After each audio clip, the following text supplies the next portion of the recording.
Hello, good morning. Durga Pal ma'am की class में आप सबका स्वागत है। Good morning, welcome back to Durga Pal ma'am's class.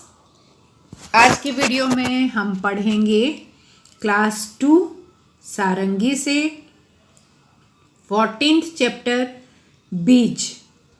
ये पूरा पाठ हम पढ़ेंगे और इसके प्रश्न उत्तर भी हम करेंगे इसी वीडियो में। सब बच्चे तैयार हैं? चलिए, अटेंडेंस तो लगानी पड़ेगी ना, क्लास में आए हो तो। कैसे लगाओगे अटेंडेंस? यस, लाइक का बटन दबाकर। बीज चैप्टर हम पढ़ रहे हैं। बीज का अर्थ तो सभी बच्चे जानते हैं ना। बीज क्या होता है? सीड। सीड होता है ना, जिससे पेड़ पौधे उगते हैं, जमीन में डालते हैं, उसी को कहते हैं ना बीज। इसी बीज के बारे में ये चैप्टर है और इस चैप्टर को, पाठ को लिखा है, किसने लिखा है? दीपा बलसावर ने। कौन है इसकी लेखिका? दीपा जी हैं, जिनका पूरा नाम है दीपा बलसावर। क्या लिखती हैं दीपा बलसावर? देखें तो उन्होंने इसे एक कविता की तरह लिखा है। वो कहती हैं, मुझे एक बीज मिला, मैंने उसको गमले में डाला, मैंने उसे पानी दिया और बहुत सारी धूप। तो दीपा बलसावर कहती हैं कि मुझे एक बीज मिला, कहीं पड़ा हुआ उन्हें एक बीज मिल गया। उन्होंने क्या किया? उस बीज को गमले में डाल दिया, गमले में बो दिया, मिट्टी के अंदर डाल दिया। गमले में मिट्टी भरी और उसमें उन्होंने बीज डाल दिया। मैंने उसे पानी दिया और बहुत सारी धूप। फिर उन्होंने क्या किया? गमले में पानी भी डाला और गमले को बहुत सारी धूप में रख दिया ताकि उसे आराम से धूप मिल जाए। क्या यह पेड़ है? अब वो प्रश्न कर रही हैं, क्या ये पेड़ है? मतलब उनको पता ही नहीं है कि जो भी बीज उन्हें मिला था वो क्या पेड़ का बीज है, क्या ये झाड़ी है या फिर ये किसी झाड़ी का बीज है। मतलब इस बीज में से छोटा सा एक पौधा निकलेगा, झाड़ी वाला पौधा निकलेगा। क्या इसमें फूल होंगे? उन्हें तो कुछ भी नहीं पता कि ये फूल वाला पौधा है कि नहीं, इस पौधे पे फूल होंगे या नहीं, क्या इसमें फल होंगे, या फिर ये पेड़ ऐसा होगा कि बड़ा होके इसमें फल लगेंगे, क्या ये लंबा ऊंचा होगा, या फिर इस बीज में से जो भी पेड़ निकलेगा वो बहुत लंबा और ऊंचा हो जाएगा, क्या ये छोटा ही रहेगा। या ये भी हो सकता है कि इस बीज में से जो भी पौधा निकले वो छोटा ही रह जाए, वो झाड़ी ही हो। तो दीपा बलसावर, जो कि इसकी लेखिका हैं, उन्हें कुछ नहीं पता कि ये बीज किस चीज़ का है। ये जब फूटेगा, बीज में से अंकुर निकलेगा, तो वो पेड़ बनेगा या झाड़ी बनेगी, फल होंगे या नहीं होंगे, फूल होंगे या नहीं होंगे। उन्हें कुछ भी नहीं पता कि पेड़ कितना लंबा होगा, कितना छोटा रहेगा, ये कुछ उन्हें पता नहीं है। वो कह रही है, मुझे नहीं पता, मुझे पता ही नहीं है कि क्या होने वाला है। पेड़ होगा, झाड़ी होगी, फूल लगेंगे, फल लगेंगे, ऊंचा लंबा होगा या छोटा ही रह जाएगा, मुझे कुछ भी नहीं पता है, कोई फर्क नहीं पड़ता। बाद में उन्होंने कह दिया कि मुझे इससे कोई फर्क भी नहीं पड़ता कि ये छोटा बड़ा फूल फल वाला होगा नहीं होगा, मुझे कोई फर्क नहीं पड़ता। क्यों नहीं पड़ता? क्योंकि वो तो सिर्फ इसी बात से खुश हैं कि उन्होंने अपने हाथों से एक बीज लगाया है जो समय के साथ साथ बड़ा होगा, या तो वो फल देगा या फिर उसमें फूल लगेंगे। चाहे वो पेड़ बने या झाड़ी बने, वो हमारे वातावरण को साफ करेगा, है ना, हमें शुद्ध वायु देगा, ऑक्सीजन देगा। तो वो इसी बात से खुश हैं कि मैं एक पेड़ लगा रही हूँ, जो पेड़ हमें हवा देगा, साफ हवा देगा, शुद्ध वायु देगा, जिससे हमारी जलवायु शुद्ध हो जाएगी। इसी बात से वो खुश हैं। उन्हें इससे कोई फ़र्क नहीं पड़ रहा कि बीज में से पौधा निकलेगा, झाड़ी निकलेगी, फल होंगे, फूल होंगे, जो कुछ भी हो, बस वातावरण तो अच्छा हो जाएगा ना। तो वो इसी बात से खुश हैं। अब हमें दिया हुआ है यहाँ पर, खोजें जाने। किसी पुराने बर्तन या गमले में काले चनों को बोएं। काले चने होते हैं ना, घर में मम्मी बनाती है। अभी नवरात्रि हुई थी तो मम्मी ने वो कन्या पूजन किया होगा तो उसमें बनाए थे जो चने, वही होते हैं काले चने। कुछ ही दिनों बाद चनों से हरे भरे छोटे छोटे डंठल और पत्ते उगने लगेंगे। पता है आपको चने क्यों कहा है? क्योंकि चने बहुत जल्दी अंकुरित होते हैं। हम घर में भी खाते हैं ना, स्प्राउट्स खाते हैं, तो चनों को भिगा कर रख देते हैं। एक दिन उन्हें पानी में भिगा कर रख देते हैं और दूसरे दिन उन्हें पानी में से निकाल के एक कपड़े में बांध देते हैं। तीसरे दिन उनमें से अंकुर निकल जाता है, यानी छोटे छोटे से पौधे जैसे निकलने लग जाते हैं उनके अंदर से।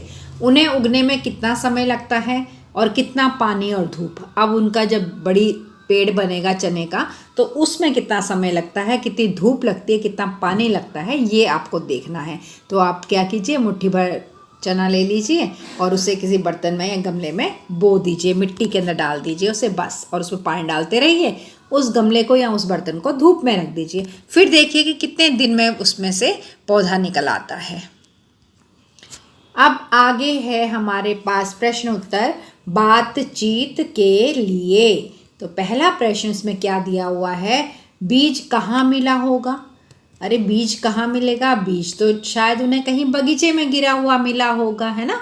बीज तो घर के अंदर नहीं होगा, बीज शायद वो बगीचे में टहल रही होंगी तो वहीं उनको गिरा हुआ मिल गया होगा। बीज कहाँ मिला होगा? उन्हें बीज बगीचे में गिरा मिला होगा। दूसरा प्रश्न है, पेड़ और झाड़ी में कोई फर्क होता है क्या? हाँ, बिल्कुल होता है। पेड़ जो होता है ना, वो बहुत लंबा होता है, ऊंचा होता है, उसका तना बहुत मोटा होता है।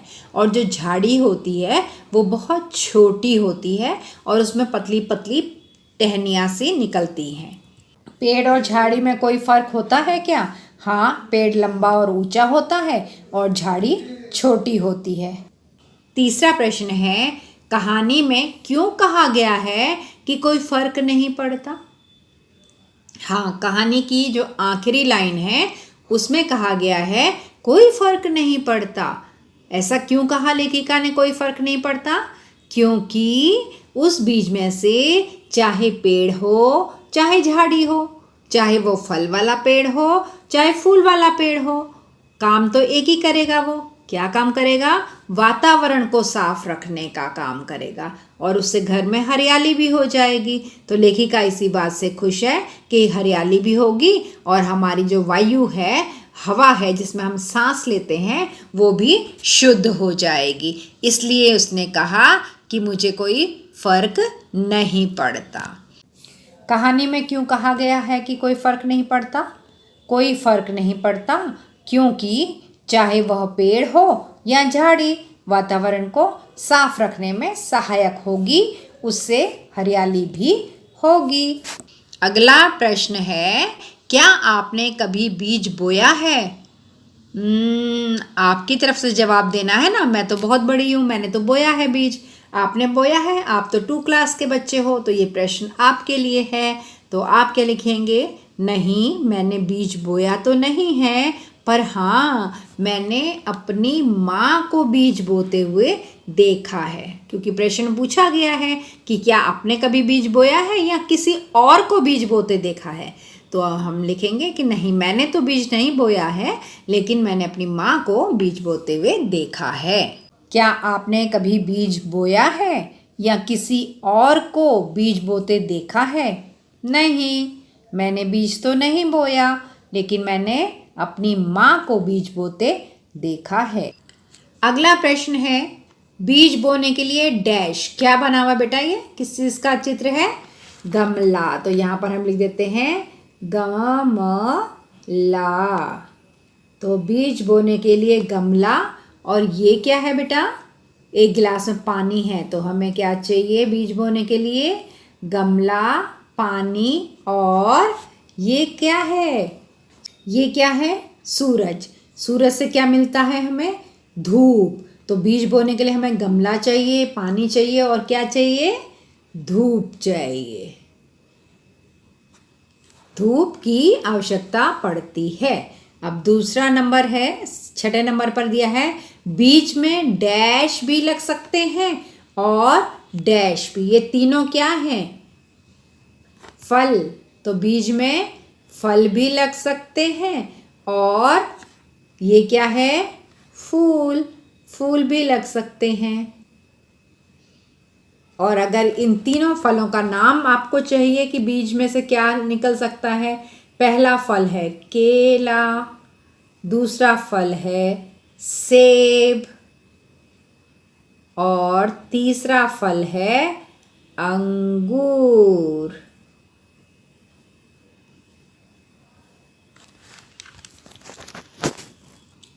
अब दिया हुआ है रंग भरिए। देखिए यहाँ एक खूबसूरत सा मोर बना हुआ है और हमसे कहा है यहाँ पर रंग भरिए। तो कोशिश कीजिए ऐसा का ऐसा यहाँ रंग भरने की।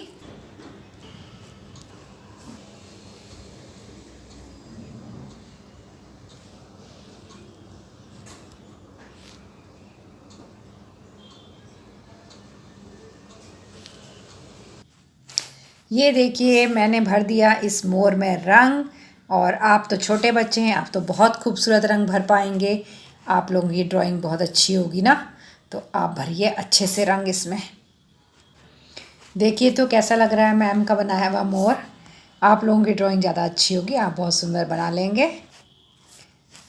तो आप भी ऐसे ही अपने बुक में इसमें रंग भर सकते हैं। सुंदर सा मोर आपके पास बन जाएगा।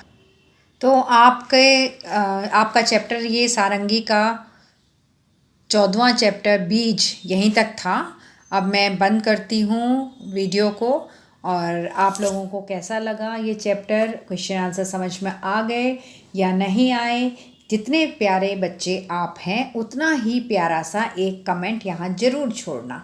मैं आपका नाम लूँगी अगली वीडियो में और आपका कमेंट भी शो करूँगी। अब हम चलते हैं, मिलेंगे अगली वीडियो में अगले चैप्टर के साथ। तब तक ले tata, bye bye and love you all. Thanks for attending Durga Pal Ma'am's class. Please like, share, subscribe and don't forget to leave a lovely comment. Thank you.